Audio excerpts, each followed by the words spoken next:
Good day, sir. My name is Kimby Billimore, Section G2T. The topic is Sailing Direction Publication. So, what is a sailing direction publication? Sailing direction are important because they help ships travel safely near the coast. They give us useful information about dangers, safe routes for tiders, and local rules. This helps sailors avoid accident and reach their destination safely and easily. Sailing direction and their importance in coastal navigation.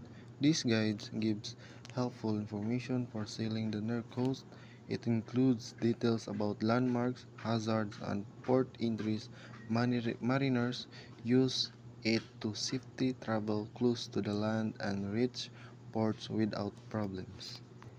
The second one, using sailing direction for port entry procedures.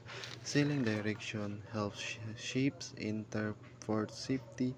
They tell where to pick a pilot, which radio channel to use, and correct route to follow. This helps avoid accident and delays. The last one, sailing direction, are guides that help ships travel safely to a port. They include information about coastlines, water depth, tides, currents, and obstacles. Sailors use them to choose the best route, avoid danger, and understanding local rules.